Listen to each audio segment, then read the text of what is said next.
ये एकलव्य ढूंढने का नया तरीका हो गया, नॉन फॉर्म सूटेबल।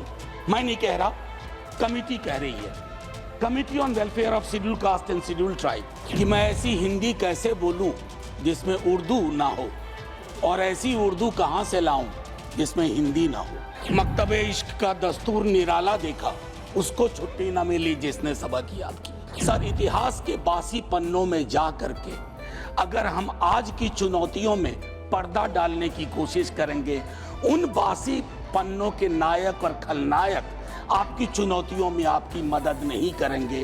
कि औरंगजेब पे टिप्पणी तो सदन से बाहर, और महात्मा गांधी के हत्यारों का महिमा मंडन तो सदन के अंदर। सर, आखिरी में मैं यही कहूंगा, सबसे महत्वपूर्ण प्रश्न मुझे मेरे जहन में अभी आया कि मैं ऐसी हिंदी कैसे बोलूं जिसमें उर्दू ना हो, और ऐसी उर्दू कहां से लाऊं जिसमें हिंदी ना हो।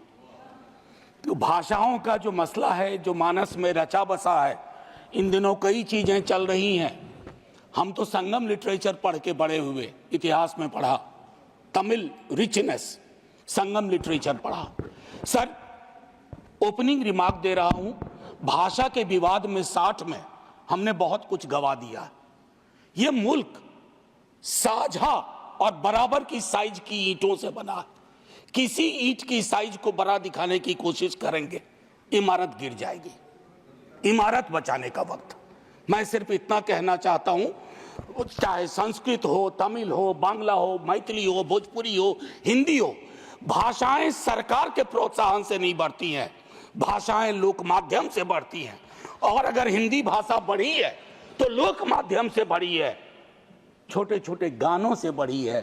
पखवाड़ा मनाने से हिंदी नहीं बढ़ी है, फोर्टनाइट मनाने से नहीं बढ़ी है। सब ये मेरी पहली बात थी, लेकिन खैर क्या कहूं, मकतबे इश्क का दस्तूर निराला देखा, उसको छुट्टी न मिली जिसने सबक याद किया।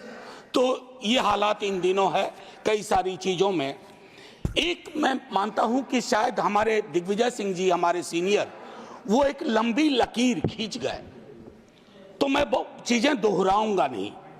मैं सिर्फ चिंतित हूं, मैं इससे पहले के एजुकेशन पॉलिसी का क्या हश्र था नहीं जानता, लेकिन इस सदन में न्यू एजुकेशन पॉलिसी पे व्यापक चर्चा नहीं हुई है। सदन को इससे महरूम करना क्या ये उचित है? मैं ये सवाल छोड़ता हूं सदन के विवेक पे और सरकार के विवेक पे। सर, इस पूरे दस्तावेज में कई मिसमैच हैं।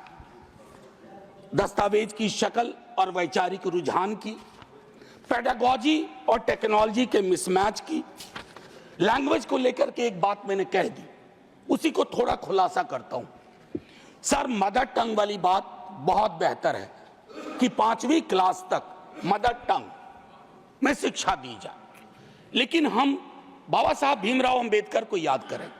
उनके वक्त में जो सच था वो आज भी सच है, क्योंकि सोशल इकोनॉमिक मोबिलिटी के लिए अंग्रेजी एक भाषा है, उसके प्रति दृष्टिकोण भी हमें साफ करना होगा। भाषाएं किसी की बपौती नहीं होती है, भाषा लोक जीवन से उभरती है, और भाषाएं लोक जीवन को समृद्ध करती हैं। अब doubling the gross enrolment ratio की बात हुई 2035 तक संभवतः इस दस्तावेज में, तो उसमें मुझको लगता है कि उस हिसाब से अगर इसको अचीव करना है तो प्रति सप्ताह 15 वर्ष तक नए विश्वविद्यालय खोलने होंगे। अब आइए सर, मैं एक महत्वपूर्ण विषय पे आता हूं, और इस विषय पे संभवतः मैं 50 बार बोल चुका हूं। सर, एक चीज होती है एनएफएस, ये एकलव्य ढूंढने का नया तरीका हो गया, नॉन फॉर्म सूटेबल। मैं नहीं कह रहा, कमिटी कह रही है, committee on welfare of schedule caste and schedule tribe.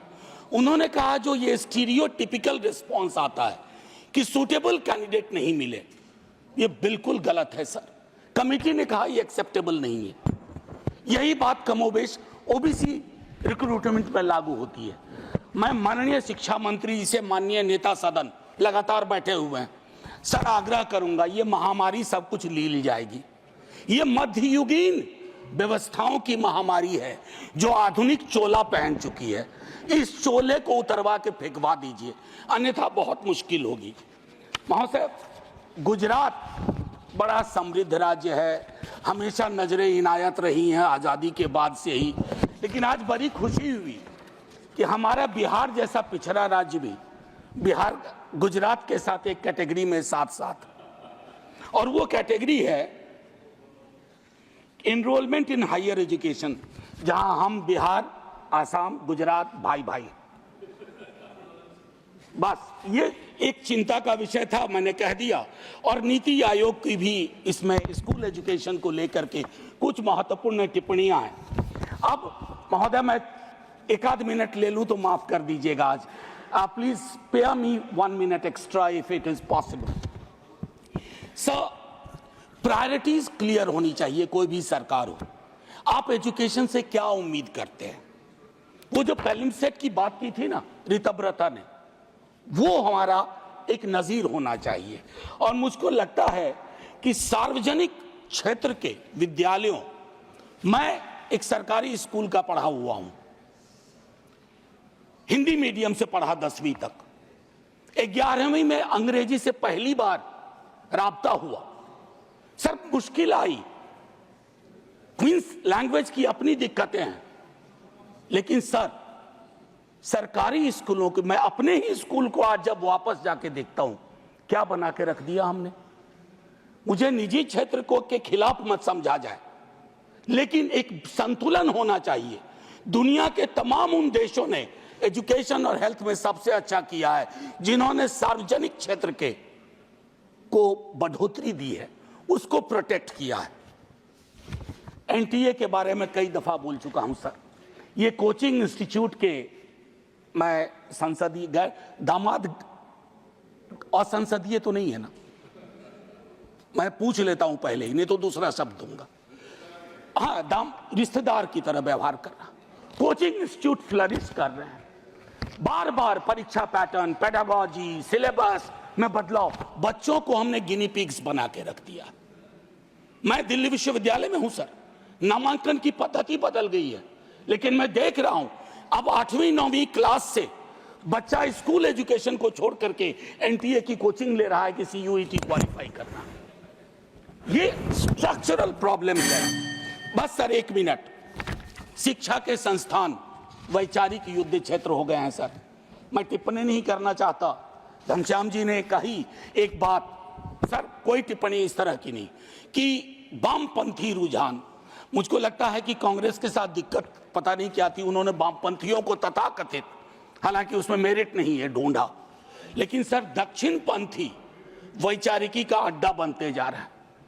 आप कई चीजों को हटा रहे हैं। अच्छा पीएचडी नहीं चाहिए, बिना पीएचडी के ले लो। अच्छा ये एलिजिबिलिटी हटा दो, तब भी आपको लोग नहीं मिल रहे हैं उस रुझान के। तो मेरा मानना है कि इन और शिक्षकों की स्वायत्तता में बहुत कमी हुई है। मैं प्रोन्नति के सवाल पे 100 चीजें कह सकता हूं, अपॉइंटमेंट पे 100 चीजें कह सकता हूं। देख रहा हूं कैसे शिक्षक विक्टिमाइज हो रहे हैं। और सर नॉलेज पार्क की तर्ज पर, एसईजेड की तर्ज पर नॉलेज पार्क बना करके आपको यह सोचना होगा कि शिक्षा और इंडस्ट्री में थोड़ा फर्क है। इसको उद्योग और सिर्फ निवेश की नजर से मत देखिए, क्योंकि इसका पहले नाम था ह्यूमन रिसोर्स डेवलपमेंट।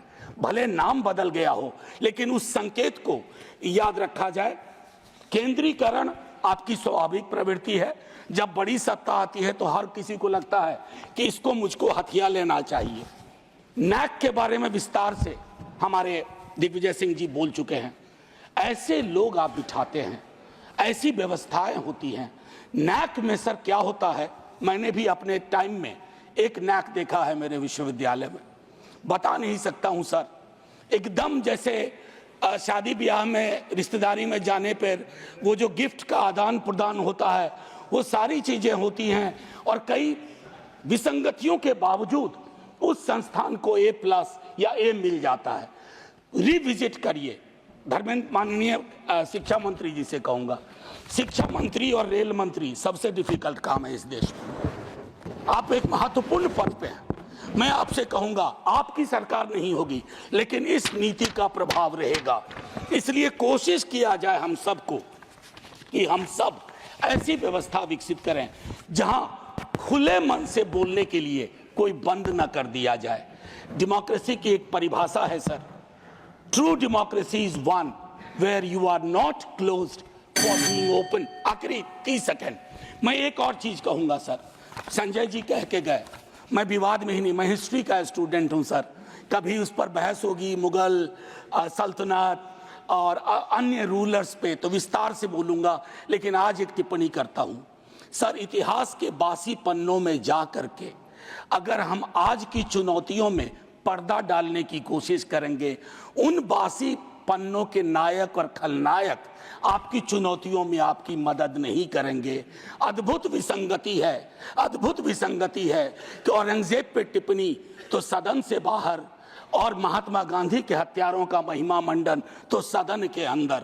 सर आखिरी में मैं यही कहूंगा कि सब मेरे चार सर ये उनको